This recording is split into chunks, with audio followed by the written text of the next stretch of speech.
Okay. All right. Maggie, can you believe that we're starting a podcast today? That's crazy. We did it! I'm so excited to be spending designated time every week just to talk to my best friend. Like, this is so much fun. You're excited right now. Dude, Let's hope it stays that way. I call you just to tell you about the person in the coffee shop. Why would I not be excited to sit down and talk to you about literally anything on my mind? And I forget to call and tell you about the lesbian soccer players at the barbecue restaurant. It just is what it is. Well, so for our lovely listeners over here, welcome to Can I Be Mean for a Second? This is just a show where two best friends get to talk about the most mundane things in life. And we have very, very big and strong opinions about the things that do not matter. Just take a break from the world and come be angry at things that just don't matter. Put your anger somewhere useless. It's a great spot for it. You know, therapists would agree that you should channel your anger towards something that's healthy. I think just ranting about things that don't matter is a good way to just release some of that stress. Healthy anger. I can get behind it. My therapist says this is a great idea. I don't have a therapist right now. Right now, but that will change.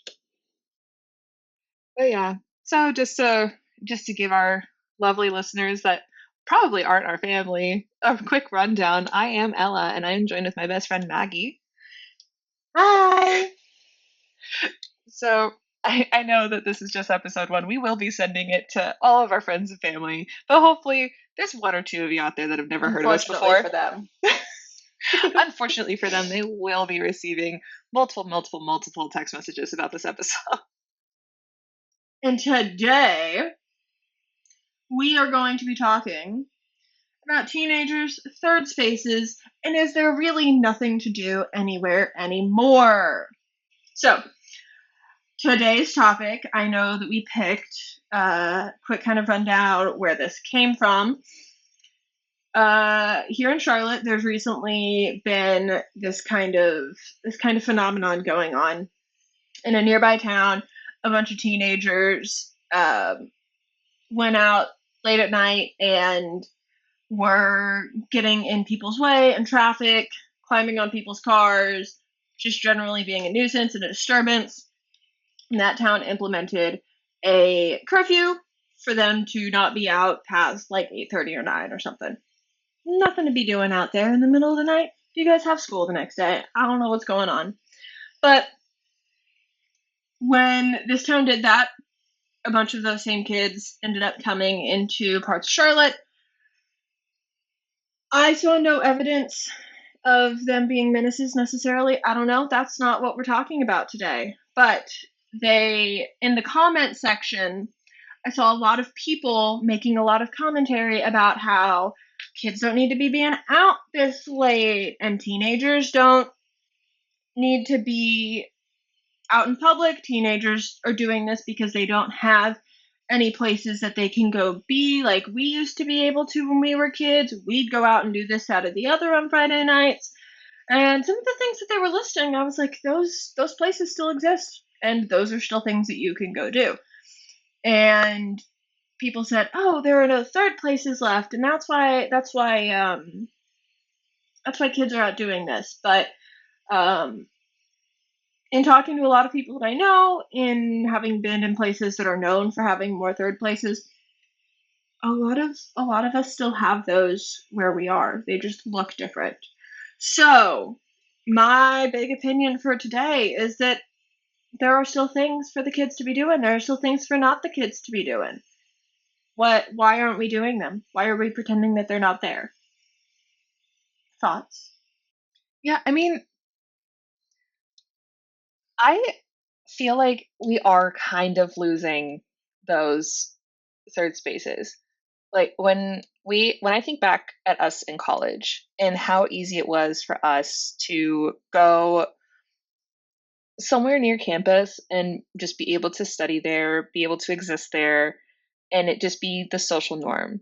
And I think really since the pandemic, it's not necessarily the biggest social norm to be hanging out in those spaces anymore. I find myself not being able to just go and sit and enjoy somewhere for more than an hour without the need to purchase something or the need to be experiencing something. I can't just exist in a space anymore. In at least like in my community. Um even in What kind of spaces are you referencing that we used to be able to go to without having to spend money? but I'd say or even just the continuous need to spend money. So like I'm thinking of syrup because that place doesn't exist anymore. Oh, love it. Like R.I.P. syrup. RIP My syrup. favorite. Fantastic. And we absolutely love the people that worked there. They were students just like us. And we were able to bring our computers in there and do homework, have breakfast, and we would stay for hours. And I I do think that was a little bit different. I think that had to do with us being there all the time and being friends with the servers. And we went when they weren't busy. Like we couldn't do that on a Sunday, no, but it, we could do it on like a Tuesday morning. but still, I mean, like, there was still other coffee shops on the street that we would go to and sit for hours and just purchasing one coffee and a pastry to walk in with and then not feeling like ushered to leave. We could just be there. You know, I was at a coffee shop like a month ago down south, and I was working remotely because I was visiting a friend of mine, and I felt as if I had to be not necessarily like pushed out if I wasn't continuously buying food, but they did come by and all like every hour. Oh, are you gonna get something else? Are you gonna get something else? Well, are you gonna buy another coffee? Are you gonna get another treat? No. That's odd. I've never had that happen in a coffee shop. It was The other day, strange. I parked myself at a coffee shop for like 3 or 4 hours, and they just completely let me be. Like there are some places near me where the vibe is you sit there for a while, but how this place is set up, like you pay for the Wi-Fi for the day. It's $2, but you pay for the Wi-Fi for the day, and you can be there as long as you want. But yeah, like it's not. I don't have the places to just up and exist anymore. Even like teenagers in my area are stuck on freaking e-bikes and getting hit by cars because they don't stop at stop signs. that's that's my issue with the teenagers in third spaces in the area. But no, like yeah, we are kind of losing casual third spaces or non-activity third spaces. But I mean, what would even be an example of that? Like, okay, coffee shops. I have not ever felt pressured to leave a coffee shop personally, but some of them might be like that. That's a problem. I tend to agree. But like, Bowling alleys near me have closed. There's one roller rink that's open now. The a huge mall near me you just guys closed, and don't have roller rinks or bowling alleys. That's so they've sad. closed. We had a huge mall just closed like 3 months ago, and it had a whole movie theater, had a bowling alley, it had a huge shopping center, had an arcade. Like that third space closed. It's now going to be affordable housing. Like it's gone. Yeah, I bet in the places that I would have considered like a third space in when I was in high school, like they're all closed. I was just reminiscing with one of my friends today from high school that all the places that we used to go to outside of the golf course because we were on the golf team are closed. They don't exist anymore. Anyways, back to the show. So I think, and it might be different there. I don't know. I like here. I know of two major malls just in Charlotte proper that I've been to, and there are a couple other pretty big ones nearby. And we have like a weirdly large, to me, number of roller skating rinks, ice skating rinks, bowling alleys. Back in Oklahoma, we only had in my town we only had one bowling alley or two bowling alleys and one roller skating rink growing up. And then the roller skating rink is closed, but and one of the bowling alleys turned into a church, but the other bowling alley, there's now a new one in town. So it kind of got replaced by another thing. I don't know. I have a hard time because I'm like, on one hand, I don't want these places to close, but on the other hand, are these places just closing to close, or are they closing because nobody's going there anymore? And why is nobody going there anymore? I see stores in malls closing a lot, and I think a lot of it has to do with people are doing online shopping a lot. And you happen to live in a more tech forward state where people tend to be considered as being more on the front line of trends. So like things will happen there, and then out here and in Oklahoma they'll happen like 5-10 years later, right? So I don't know. I I agree they could be closed. They are closing. I don't know to what extent.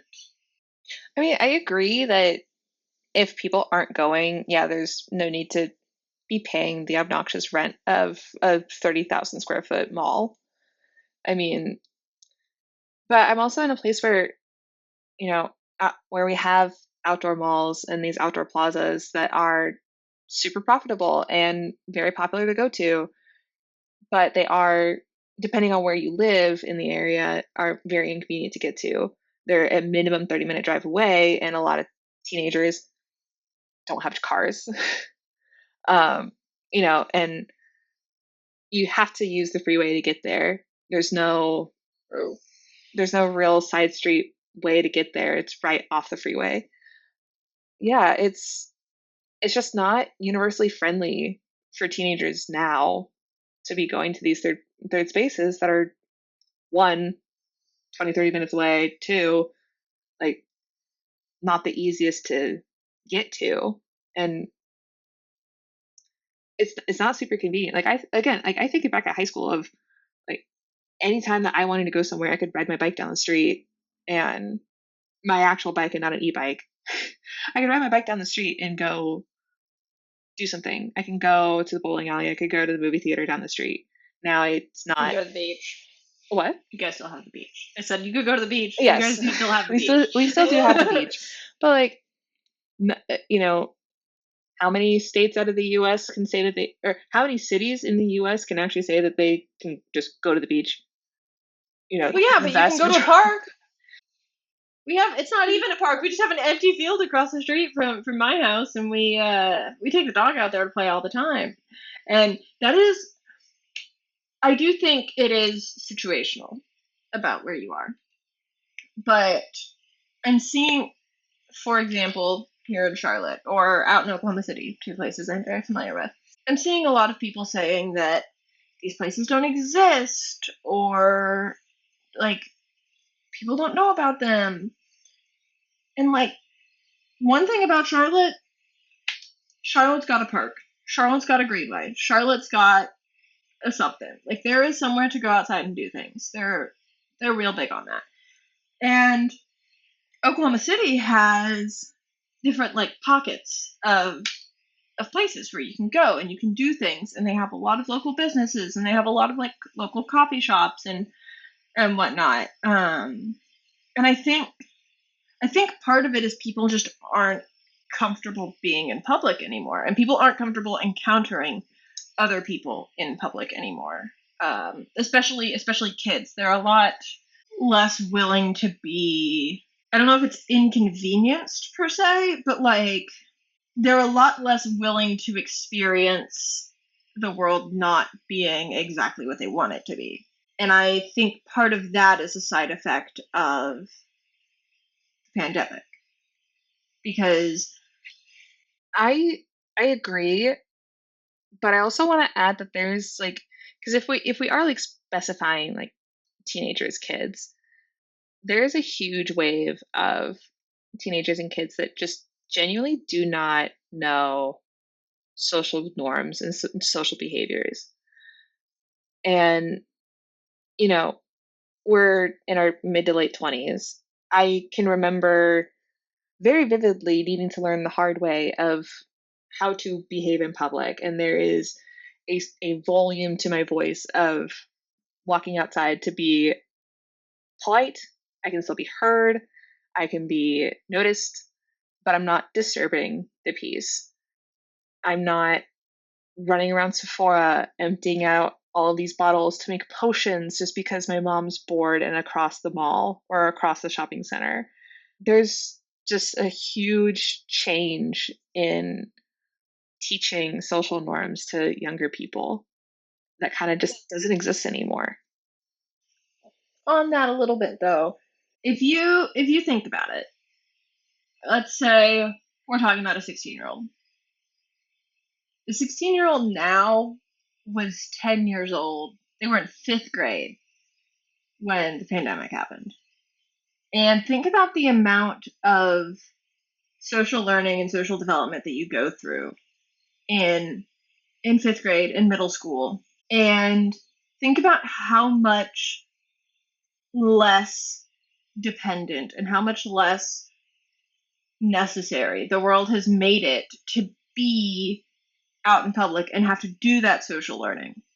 And then to now be out in public, there is all like, so you have a lower bar of tolerance from everybody, and then you also have a lower skill level from a lot of people, and then you add to that a lot of these kids are all online just like the rest of us are, and everybody is seeing day in and day out that people are online are constantly complaining, and it runs the gamut. People are online complaining about very legitimate problems, like how are you 16 years old and you're going into a store and you're completely destroying everything and causing a whole scene? You're 16 years old, you shouldn't need parental supervision to go to the store.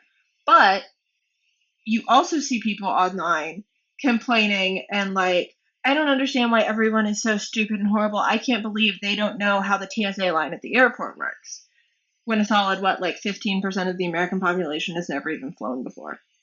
So, and every airport is different.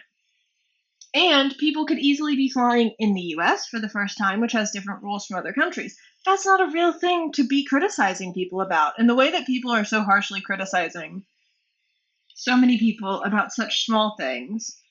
Yeah, if my 16-year-old only has the social development of a 12-year-old, I'm probably not going to leave them alone in a store to run rambunctious with all their friends. But how am I supposed to know that? They're 16 years old. I'm not making excuses for them. I think that that's insane. Kids shouldn't be behaving like that. It's the same reason that they implemented that curfew in that town nearby. Like, those kids should not have been doing that. I saw videos. I don't understand where they got that from.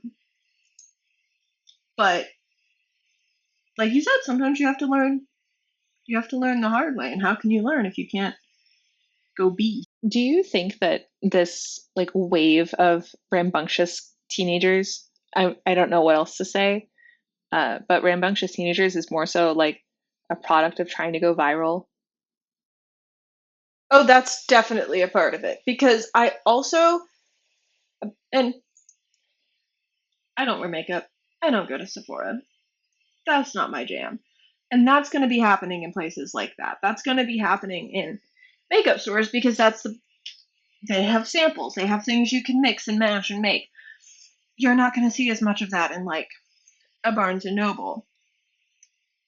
But I've never actually encountered teenagers out in public being that particularly heinous. Like, I know there's videos online, and I know people are talking about it, but I do think part of it is they are going to try to go viral, and they are trying to get clicks and likes online because that's their entire social environment.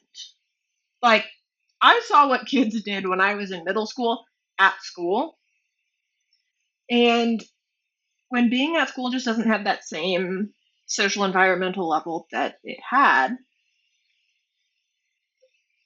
their environment is the internet, and they're gonna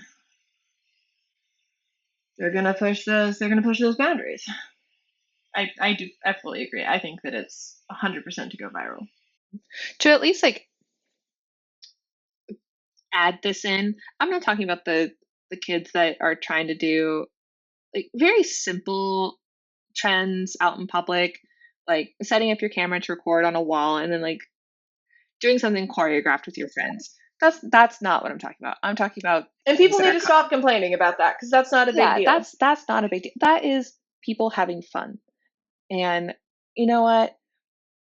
I bet that if you think that 11-year-olds making a TikTok video out in public is the problem, no, not the problem. You're the problem. You're the problem. If you think that's the problem, you're the problem. If you I'll say think it to your face. if I you don't think care. kids are making their own fun by filming themselves for whatever reason, that's not the issue. The issue is causing a genuine public disturbance. And it's reactionary. The react content has been such a trend since the Fine Bros, and they tried to trademark the word react. Like, reacting content is such. Really, they aren't that big of a deal because I've never heard of them. See, this I'm is sorry to that man, but I would not recognize him if I passed him no, on we the we street. we don't support the Fine Bros here. So they're the not fine bros. Got it. Yeah, Got it. but my social upbringing with social media, I mean, I quite literally went to a high school known for its performing arts program, and then I was homeschooled.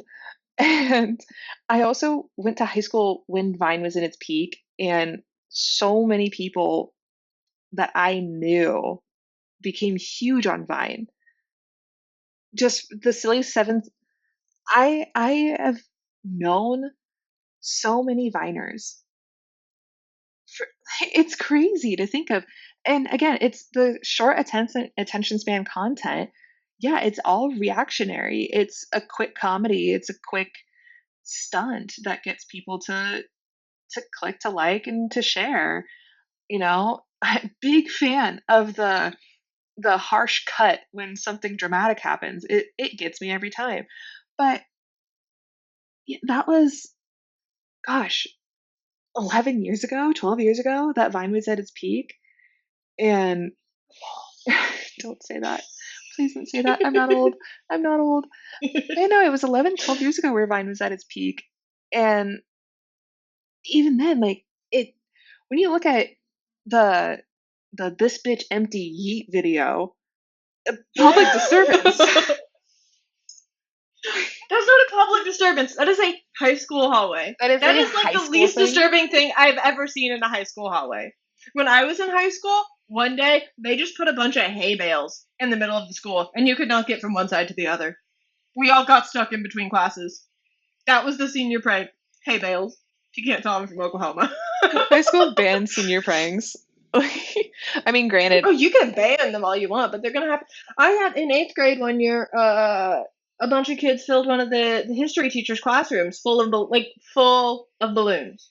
They showed up to school like 2 hours, 3 hours early, got the help from another teacher, filled the classroom entirely with balloons. Like, kids just be out here doing weird stuff. And doing weird stuff like that is okay. But there's almost a separation from actions and consequences.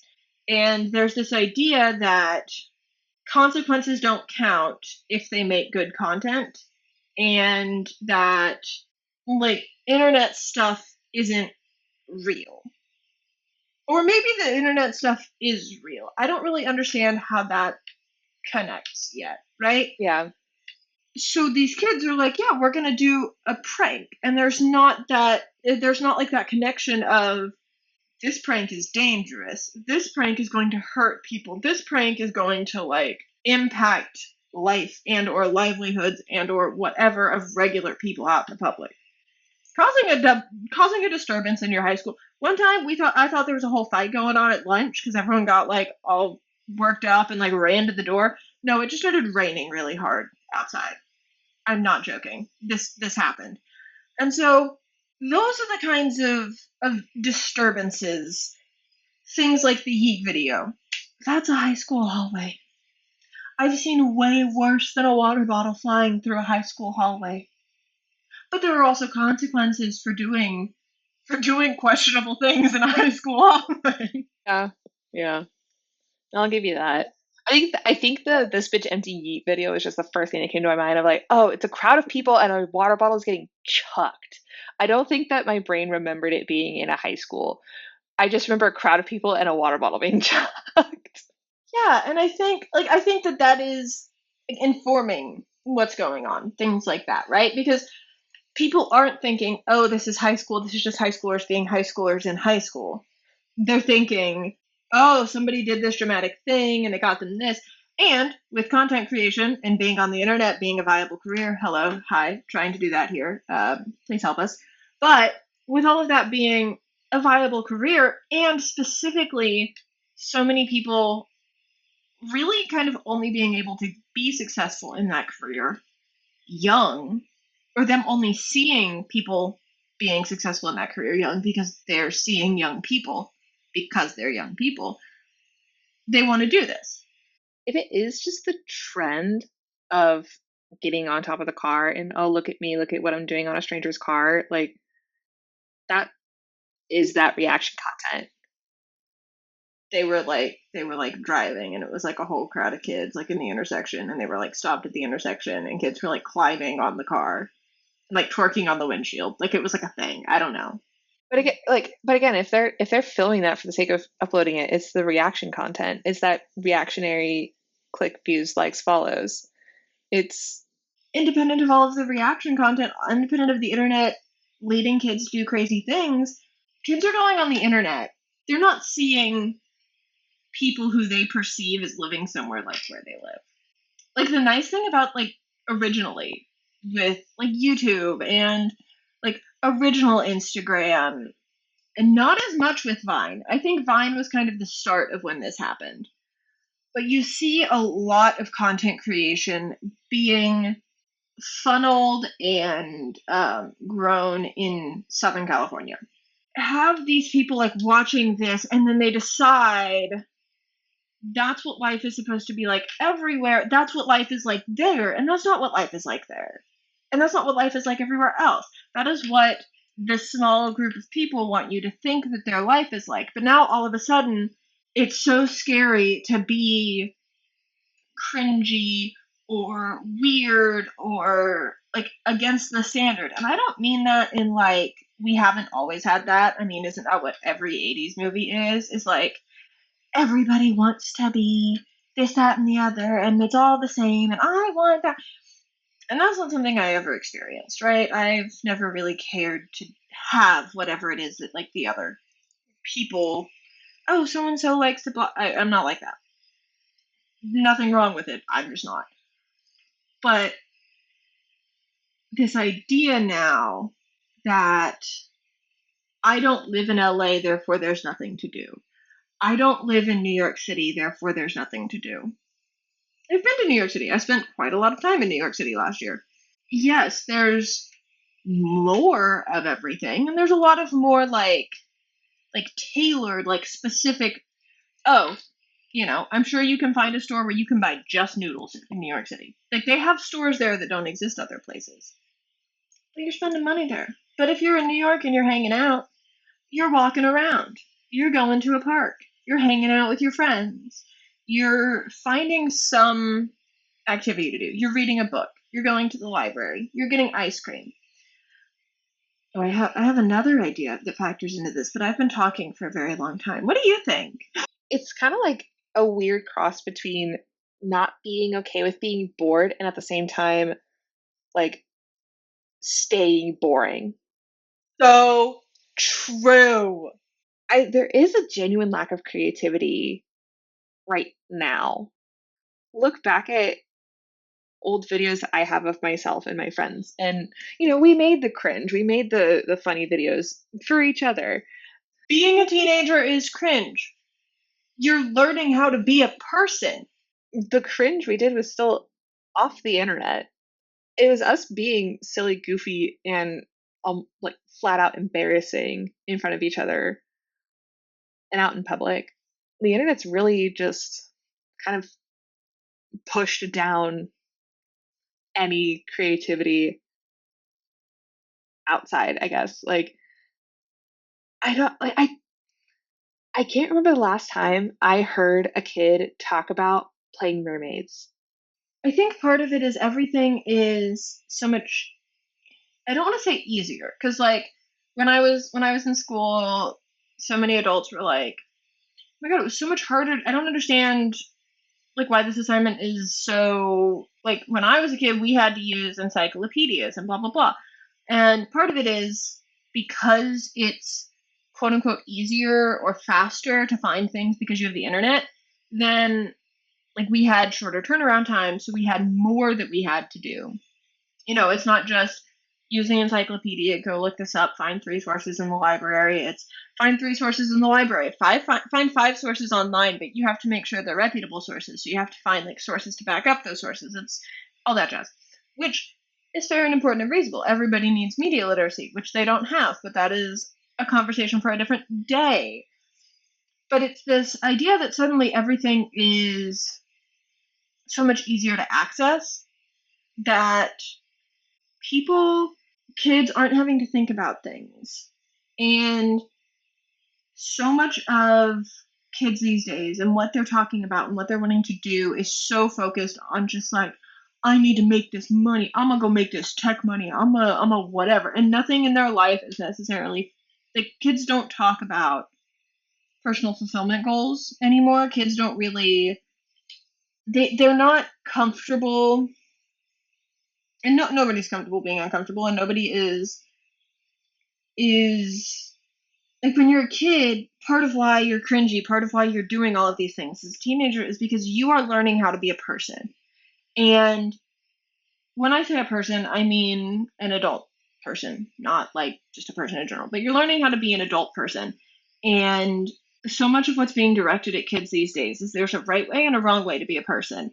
And that's not like, oh, it's right to not kill people and it's wrong to be a serial killer. It's like there's a right way and a wrong way to be a person based on what you say and what you believe and what you think. And so kids also aren't really having the space and the opportunity to publicly or probably it feels like to them even privately process their thoughts and their opinions and think about things. And so like even though they have access to all of human information and they can go do all of this stuff and they can look things up and they can learn how to do new things, it's like they're not seeing there being variety and diversity in what people do and are interested in. People don't really have hobbies anymore. And if you do have a hobby, there's this like idea that you have to monetize it. And if you like to read, you have to have a book talk account. If you like to paint, you need to be making an Instagram page about it. If you do woodworking, you should be selling stuff online. Like there's no bowling league. I never actually read that book. I've been meaning to. I just haven't. I know they made a documentary about it as well. But I did read an article that he wrote that was very similar, and it's that there's no bowling league. People aren't seeing their parents go be parts of groups and be part of the community anymore. And so they don't know how to go out and be a part of the community anymore. And they don't know what to do. And in the last 6 years, the entire world has gone from being a place that has the internet in it to being the internet that hasn't quite figured out how to take us all off of the outside part of it. I mean, I'm as bad at this as everyone else. I have more recently been getting into hobbies. I've also not been home for the last year, but that's a whole different story. I've been recently getting back into more hobbies. Part of it is so much of our time is actually consumed by other things. Part of it is so much of our time seems like it's consumed by other things. Part of it is I personally, I do not like learning new things in front of people. It makes me uncomfortable. Shouldn't be a problem. Working on fixing it. But it's a thing. And so I'm as bad as anybody about not going out and doing something. Oh, I'm so tired. Oh, I don't wanna. And we need to stop that. We need to stop making it cool to not care and not try. And we need to stop making it okay to socially shame people for stupid things. I 100% believe in social shaming. If you have a bad or hateful behavior or something that you're out here talking about, saying something that's not okay, that's one thing. But the idea that we should be socially shaming people for like, oh, look how cringy it was that this person fell down. Oh, isn't this so like they're so stupid, they don't know how to do this, that, or the other. Like, you don't know why they don't know that. You don't know anything about it. They don't know it. We need to make it okay for people to ask for help. Why does it feel weird to ask somebody for help when you're at the grocery store? They work at the grocery store. You can't find what you're looking for. You ask them. They know how to find it. They have little tools so they can go through the little thing and they can find it. Because there's 87 different types of condiments on this aisle, and you need one very specific one that's on like the top shelf on like the far corner, and you totally missed it. They might miss it too. They have their little tool. They can help you find it. Why do we feel so weird to do that? Why don't we have a community anymore? Why is our community only these people who aren't anywhere near us? It's just like a whole new strain of social anxiety. Mm-hmm. The other thing that I think factors into this, and I've been thinking about this a lot, because I love hosting. I love having people in my home. I love people feeling comfortable in my home. We don't really do that anymore. We see it's still all over TV. People still really like Friends with all of these friends who go hang out at each other's apartments. We still really like New Girl, where friends and acquaintances and other people are always bebopping in and out of their apartment. We see those on TV all the time. But it's like the social bonds stop at the door unless they're in the phone. Why can't I like talk to my friend and be like, hey, you should come over and do this? Why do we have to be friends since childhood for you to be okay coming over here? Oh, we're gonna watch our show tonight. The new episode of, I don't watch reality TV show, but like the new episode of The Bachelorette or something comes out. Um, yeah, like everyone's like, oh my god, we should have this, like these bars where you can do this. And sure, like I agree, because people want to go out to the sports bars and watch the Super Bowl just as much as people who watch The Bachelorette want to go watch the finale of The Bachelorette out at a bar with their friends. I get that. But people also want to go watch the Super Bowl with their friends at their house. It bothers me sometimes that the only people in my house are the boy and I. Boy and I and Junie Beard, our fabulous little doggy. You haven't even been to my house yet. We're about to fix that. But you haven't been to my house yet. Which is a crime. I live 3,000 miles away from you, so for the record, it's not like I just choose not to. You live 3,000 miles away from me and I've been to your house? But no, like, yes, we're best friends and we live that far away from each other. But we became friends because we lived literally with each other. Yeah, and you're allowed to be friends with people far away. But you're also allowed to have community and be friends with people up close. And that's almost like that's the harder part for people, because it's harder to have that friend that you have to see. It's harder to have that friend that you have to go to the birthday party. It's harder to have that friend where they're having a bad day. You need to go pick them up and take them for ice cream. They're really struggling with something. You need to go over to their house and take their mind off of it. They are going on a vacation. You need to dog sit their dog. It's so much easier to outsource all of these things to people that we don't know. It's harder to become friends with your neighbor and ask them to watch your dog than it is to just go on Rover and pay something. Obviously, you should be paying your neighbor to watch your dog too.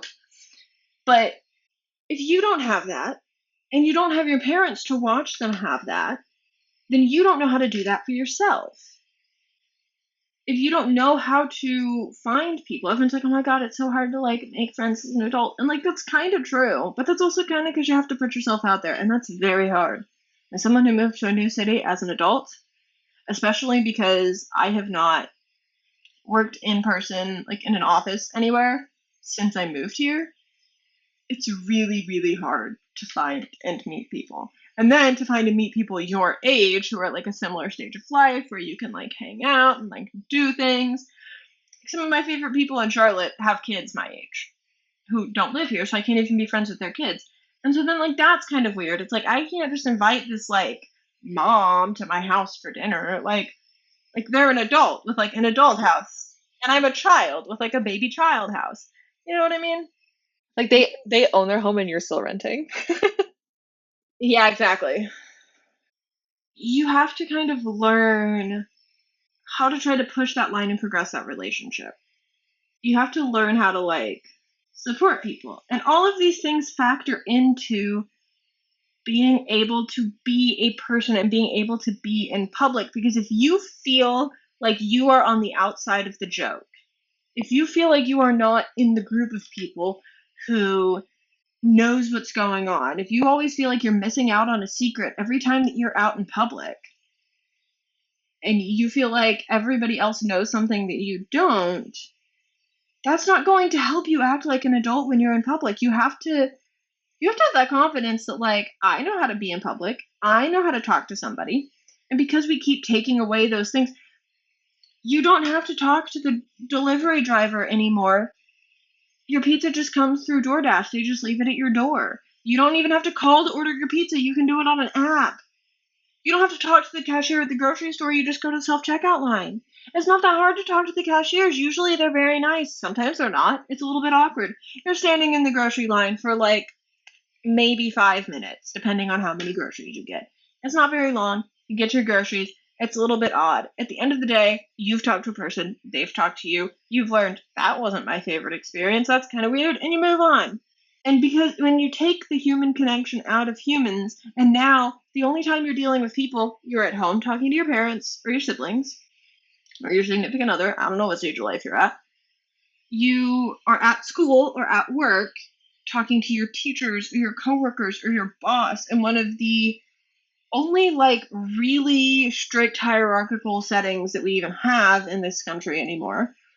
And those are like the only things really. Like maybe you go to church, which again puts that like all of this is that you have a hierarchy, you have like this strict system, and it's likely something that you've been doing your entire life or something that you're required to do.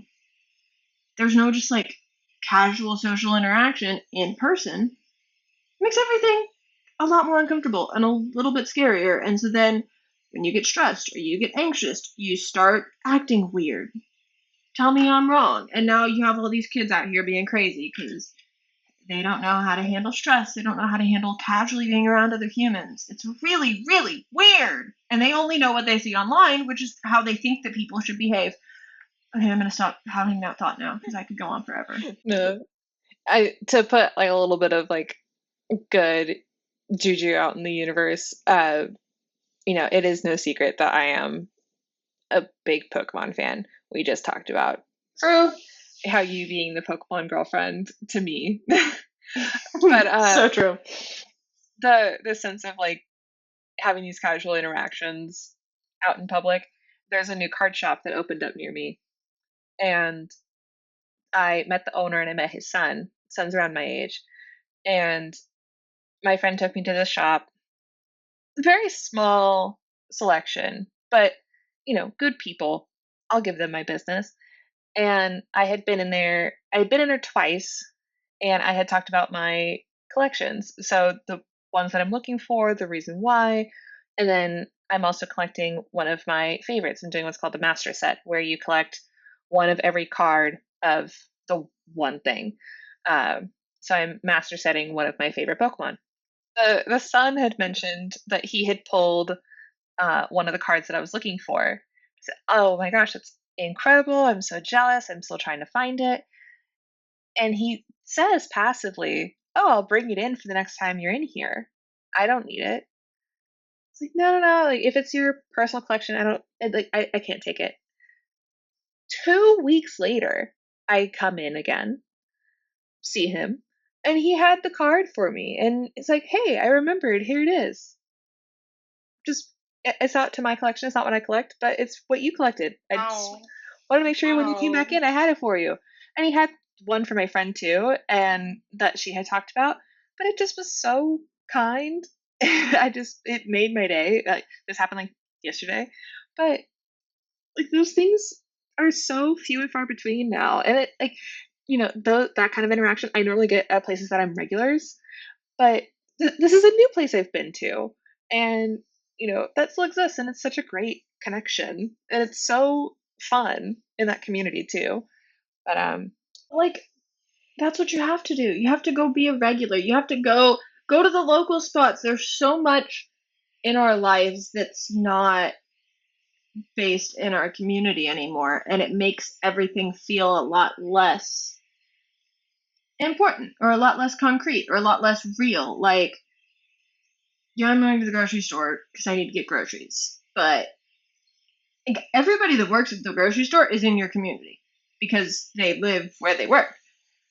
You go to Starbucks or Dunkin' or Dutch Bros for your coffee, and so you have these big corporations, and you're just kind of detached from it all.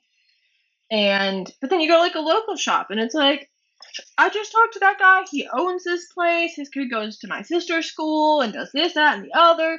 And then all of a sudden, you know them, and and you go to their business. And of course, I'm gonna go support, so and so because they're nice and they're in my community. And obviously, there used to be more of that because there just wasn't the opportunity for it to not be like that.